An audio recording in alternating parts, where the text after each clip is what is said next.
Hey guys, before I started this video, I just wanted to let you know this is kind of a different episode. As you can see, it's like 20 minutes long, but I would really encourage you to watch it. The best thing you can do is listen to it like a podcast and just play it in the background while it's playing. But I've also included quick links to like little segments, so if you just want to hear one part of it, this part of it, and yeah, you can check it out like that, or you can listen to the whole thing. And don't forget to share it with your friends because it's talking about just kind of our transition to YouTube, and I hope it encourages you. So here goes. Hey guys, welcome to another episode of Let's Talk. We have something a little different this week. I know like this show I wanted to keep it pretty flexible and just basically wanted to talk about the different things that you guys wanted to hear and stuff that is on my heart.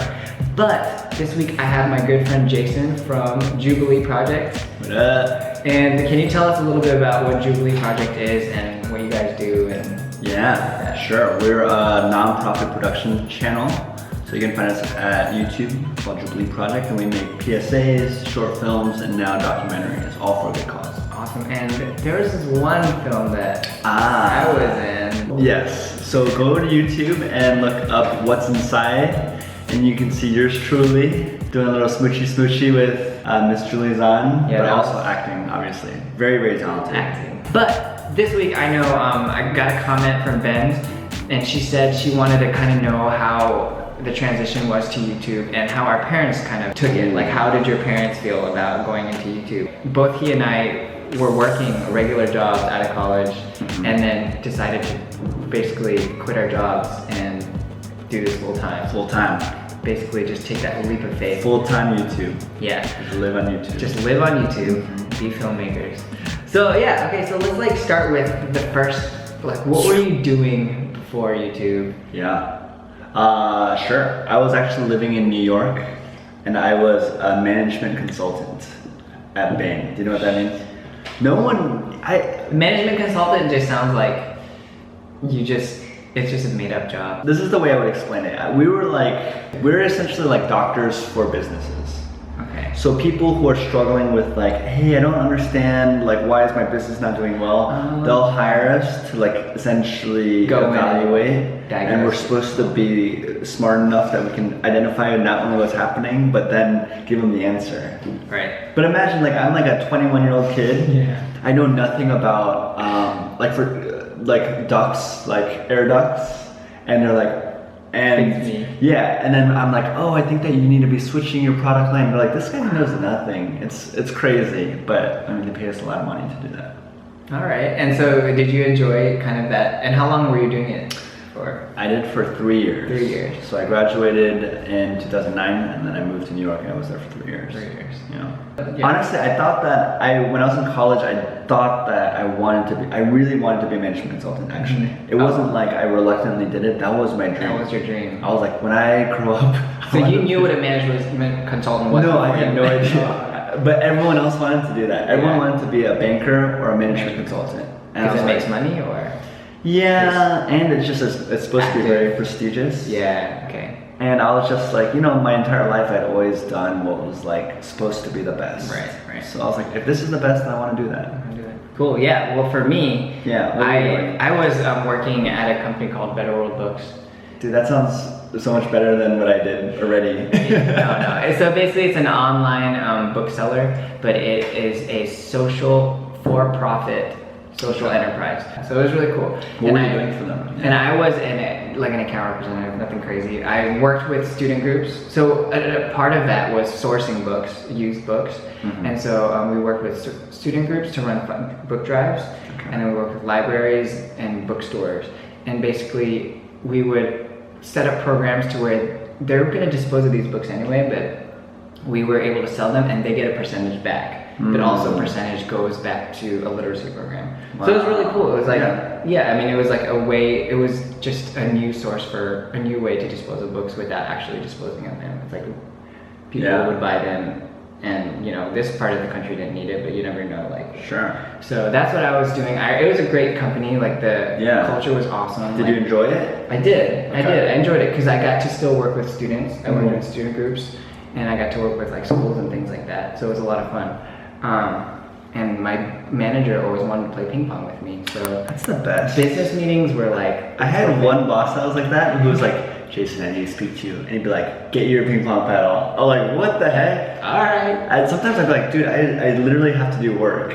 Exactly. I'm like on a call, and he'd come up to me, me. just like, show the ping pong paddle, and be like, and I'm like on this call right now. So that's the real world. That's real world. That's real world, You can guys. look for too. What was your transition like going from your job to YouTube? I was working as a management consultant, and at the time, I had started Jubilee Project pretty much the same time I started my job.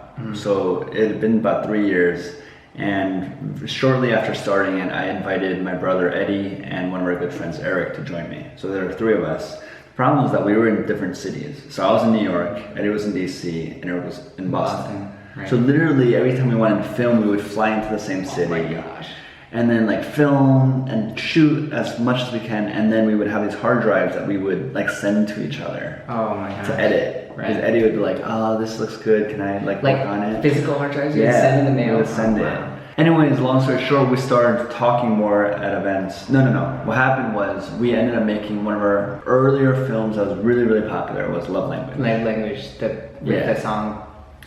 With Peaches. From New Heights. New Heights. From our friends Nice. New Heights. Yeah. And that blew up. Yeah, That was that- like, we never expected. Before that we had like videos for like 10,000 views, which was awesome. Yeah. But suddenly we had a video that had like 1 million views. And I will link this video because I'm sure you guys have seen it, and I don't know if you know if they're responsible, but there's been so many different versions of it. There's literally 100 remakes. And you made it. You wrote it. Yeah. Did you write it? Right? Yeah. And then after that, we started getting invited to a lot of events. So every weekend, we were now flying to different places to speak. You know, like people are asking to speak and share your story. And everywhere we would go, we'd be like, follow your dreams. Right. Tell beautiful stories. Yeah. Do what you love.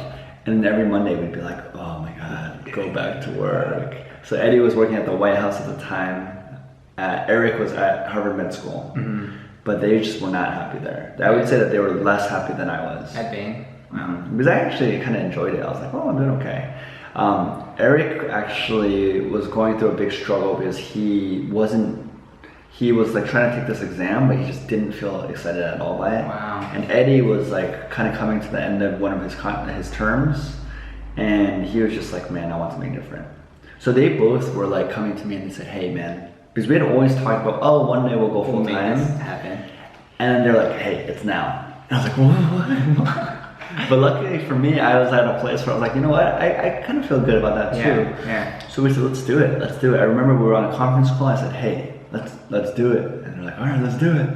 So we quit our jobs. Yeah, we were so excited. It was so much fun too. Yeah. But it was so tough because like all of my mentors at Bain and in my life were like, no, this makes no sense. Exactly. They said, don't do it. And even my parents, so you know, like you guys, it's just me and Eddie, and they said, Right. you're both gonna quit your job at the same time. That's exactly like and my do the parents. same company. They're like, can you at least diversify and like one person do it so the other person can like support you? Yeah. And we're like, no, we're gonna do it. So they actually were not that supportive of us. That said, they didn't say like, don't do it. They didn't like pull your legs away, but No, because at that point I think that they realized that we're adults. Yeah. And we said, you know what, we've got savings, and that's why we were lucky. that too, yeah. That's huge, right? Because if we were still like dependent on our parents, then I don't think we could do that. It wouldn't be responsible to not only yourself, but to your parent. Like, it'd just be unfair to them. Right. Honestly, that first year, I don't know if it was like this for you, but that first year for us was like so much fun. It was. We were here, we were like, can't believe we're doing this. Oh my God, it's David Choi. Yeah. Oh my God, it's Argh. Yes. Yeah, and then you're just kicking with all your friends in a new beautiful place, and it was so much fun. It was so much fun. That that first year you moved out. We met you guys, right? You were living in Irvine, and we went out to see you. Was that your first year there too? Yeah. So we moved out the same year. Around the same time. 2013. Oh, such beautiful beginnings. I know. All downhill from there. Downhill from there. Yeah. So for me, my brother and I had been doing YouTube for a while in terms of like just putting stuff on there. Nothing like full time, but we put stuff on YouTube for our grandma who lives in Indonesia, and my mom was like, "Why don't you guys put up videos for your grandma to see?" She's like, "Okay." So that kind of gained traction. This was like we started this in like 2009. Early on. Yeah, that's pretty good. Pretty early on for YouTube. So we got a bit of a following, but then we put up a cover of Nice Guys by Ryan Hugo. Yeah. And that helped us gain a lot of traction, and we decided to quit our jobs and take a road trip to California try to meet some people. Was that before or after? InterNetCon? Yeah. This is before. Really? So this is I like. did not know this. So did you know this? I did not know. I don't think anyone knew this. Okay. Maybe we told it, but it was a leap of faith, but it was also a decision we made because we knew we were gaining some traction, and we knew there were some realistic decisions that were made. Okay. It wasn't like I'm just gonna quit and like there's no I'm gonna plan. do it. I'm just gonna do it. Yeah. Which is one point that I'd like to share with anyone who's interested in YouTube. Yes, there's a dream to be had and there's a dream to like pursue, but there also needs to be reality checks and checkpoints and goals. Do you agree? Totally. Well, not only with YouTube, but with anything, With life, Because right? I Before you have take a people leap, come, they come to me and they're like, I want to be a dancer. I'm like, that's so cool that you want to be a dancer. But I say, what are you doing to be a dancer? That doesn't mean being full-time. Right. Like, are you involved in dance? Have you been practicing? Because you can't just drop out of school and be a dancer if you've never danced before. Exactly. So, Yeah. anyways, PSA. PSA. Please, if we're all about pursuing dreams, but we're also about being responsible with your life and being responsible for the people around you. 'Cause, Right. Yeah. Pursuing your dreams the right way. The right way. Yeah. Good. So we decided to do that, and we actually met Freddie W. out there because we had a mutual friend. Crazy, we had a mutual friend, and this is like his height. Like this is like 2011, where he was just really blowing up. Yeah, he's making crazy videos. He was so gracious. He met us up for lunch. Didn't know us. Paid for lunch. Invited me to my first VidCon, and like I had no idea what VidCon was. I was like, what is this? But he invited me, and it was like, just come with me under my company. Like I didn't have to pay. Like, wow. And then I met like people that were my talent, or like my talent agent, basically. Our first talent agent, Mr. Guitarman's wife, Sarah. Okay. And Big Frame, and that's where the relationship started, and that was huge. So, drove back to Atlanta with a mission to really build our channel and to really like make it something that is worth for people to really want to be a part of. And at that point, we probably had like 7,000 subscribers. Okay. And so I went back, I got my real estate license, and we still worked on the channel. And then that year, I sold one house. Dude, whoever bought that house, a very lucky individual, because he's probably never gonna sell any houses again. Maybe I will actually. Oh, yeah. That was my transition. That was like, my brother and I had been talking about it for a while, and we were like, hey, we're in our early 20s, like, this is the time to do it. Yeah. Our parents were so speaking about our parents, Yeah, what they say. they were very supportive, Really? actually. Like 100%, like do it? Maybe like 80%. That's still amazing. That's still very really great, good. right? Like Wow. they just wanted to see us happy, but they're also still kind of like, so if you need to start really working on your career, like come back home, like Yeah, we're waiting for you. we're waiting for you. So Yeah. so this has been like just a journey of like really trying to make this work and knowing that this is something that I'm really passionate about. Okay. So the question I get a lot, so I'm gonna ask you this, is like, at what point did you know though? Right. You know, like, what was that like? Okay, so every one of our decisions were very calculated. Okay. Definitely live with faith, but very calculated still.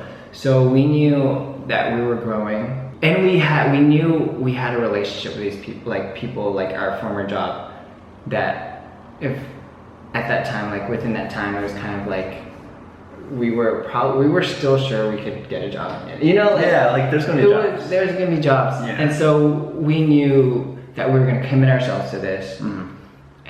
But the big thing was doing that cover and seeing a lot of response. So at that point you were like, okay. At that point, we're like, all right, we're ready. Okay. Like we're starting to build these relationships with people. We have this audience, and we want to put a positive, give something positive to the creative world. So like having gone through that, what if someone is like in their zone of trying to decide whether now is the time to go or not, what would you say to them? Okay, so I mean, I think you definitely have like those checklists. You have to know that what you're going to pursue, there's already some fruit that's been established. Yeah. You know, you can't Like you have some talent and you've got some, your seed. you have a fruit. seed. Yeah, you can't like, you have to be responsible with the time you commit. So like for us, we didn't go right away. We were building our brand and kind of putting it to a place where we felt comfortable to put it out there a lot more, and to like approach people and be very confident in what we had, and that we had some feedback from people that were like, this is something that can happen. Yeah. Like same with you guys, right? You guys had Yeah. your peaches, you guys were being asked to go places. So I guess continuing on my story, we spent that year working on our channel, and then we communicate with Big Frame, and they're like, hey guys, like we'd love to sign you at one point, but continue building what you're doing. And then a little bit after, they finally were like, we like what you're doing, we're gonna sign you, we're gonna help you. Okay. So that year we actually traveled back and forth to LA a couple times, and we got to meet like, Big Frame was super helpful in like helping us connect us with YouTubers, because that was a big thing. We met with like Tay-Zonday, did something at Tay-Zonday. Oh yeah. Did something like Jimmy Wong, and like, you know, all these people that we could have met. And so it was such a blessing to know people. I felt like we were really lucky to be able to do that. And we felt like doors were being opened, and we felt like we couldn't just close them. We just felt like things were happening. So that year, finally Internet Icon happened. We actually saw Ryan post about it. And you just straight up did it. I have to be honest, when we saw the thing, it was super shady. It was like no information given. It was like a Facebook page. It looked kind of crude. So we were like, what is this? Is this legit? We actually were like interested in doing it, but we had to ask Sarah first. We were like, is this something that's legit? And she did some research and found out it was like, yeah. That was huge for you guys though, wasn't it? Huge. And it's crazy to think back about it. Like just those early, the decision to see it and decision to be like, let's submit a video for it. After Internet Icon, it was huge. It was like we gained like, you know, like 40,000, 50,000 subscribers. And thankfully, like a lot of you guys heard about us through Internet Icon, and like we have to thank Ryan and like the whole team. That was amazing. Of course. So finally, that's when we decided to move. It was such a beautiful thing. And so we just felt like we had so many seeds planted, and we had so much going on. That was a big reason why we, you know, went. We were like, all right, I think this is the time. People are responding. Things are happening. Everything aligned. Everything aligned. What's your word of advice looking back, I guess 2 years? Man, it's been a journey, first off, because I kind of thought that the hardest part of the journey was the move. Like, we're doing it, we're quitting our jobs, and it's hard. It's really hard. So anyone who's thinking about that, it's a very difficult decision, you know that. But what I did not realize was that it would just get harder and harder, right? It's like, you kind of think, oh man, when I'm doing what I love, it's gonna be so easy, like, because I'm gonna love it, and I'm gonna do it. And that's true, but it's really hard to do with what you love, I think. So like a friend of ours, Michelle, she's brilliant. She kind of talked about this, and she says like, we have a very like idealized view as to what it looks like to pursue your dreams. What our dream is, right? Like, I'm gonna become a YouTuber, or I'm gonna become a musician, or I'm gonna become a dancer, and I'm gonna hang out with people all the time. And I'm gonna be rich, and like be so successful, and everyone's gonna, and that might happen. That'd be awesome if it did, but often that's not the case, right? Like, would you be willing to, on nights and weekends, pick up trash so that you could make videos on YouTube? Exactly. Like, would you be willing to like bum on a friend's couch for 4 months? Like, the way that it happens is not always so glamorous. So I think that that's something I learned, and I'm still learning, is how difficult it continues to be. On the flip side, I think also when you start doing what you love, people are so encouraging and really inspired by that. And I think like Paulo Coelho in The Alchemist, he talks about like, when you do, you gotta read it. But it says like, when you do what you're supposed to be doing, like the world, the universe conspires to let it be so. And kind of like what you're saying, there were just all these signs of like people helping and like money coming in, or like opportunities showing up right at the right time. So I think it's a difficult journey, but it was so worth it. Here's the other thing I've learned. And this is something I did not expect. And what that was that it's very possible, honestly, to be really, really honest, right? That in 5 years, I'm not gonna be doing Jubilee Project, or that I'm not even on YouTube. Which is like really scary to say. Because we're talking about like, this is my passion, this is my dream. And it is, right now it is, but it's very possible that in the future it's not.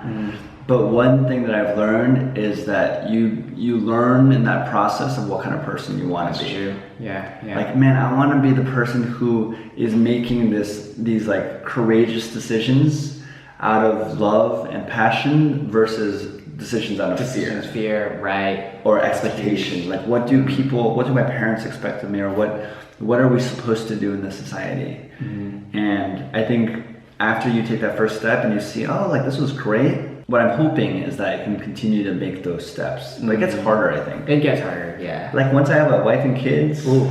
that's when I'm gonna be like, oh, maybe I should be calling out Bane again. Yeah, you have to kind of think about that. You have to think of more people than yourself. Right, but I hope I'm not. That's my point. Is like I hope that like I start exercising that muscle enough of being fearless and like pursuing that and wanting it enough that I can. And that's a huge message from Jubilee Project too. Definitely it is. Yeah. It's not only to like do what you love, but also do what you love to help others. Exactly. Live for Which something is greater. why I love these guys. They're amazing. We love you too. The Foo music, Jubilee. Jubilee Project. Jubilee Project. So yeah, I guess that's I just wanted to kind of share with you guys our journeys and our kind of transitions, and that, you know, answering the question about what our parents thought, we kind of brought it even further than that. We did. But I hope you guys were encouraged by this, and I hope like you guys learned a lot from this. And is there anything else we should be looking forward to coming out? We do have a couple of short films coming out, but really we're working on a big documentary. It's called Save My Soul, but hopefully you'll be hearing about that within the next year. Yep. Cool. All right, thank you, Jason. Thank you guys for watching. As always, let me know in the comments below what else you would like me to talk about. Share this with any of your friends. Everyone who you feel like... Mom, grandma. Exactly. Dog. Who you feel like, you know, is going through a decision like this, or just curious about what it takes to kind of take that leap of faith. And I will see you guys next week.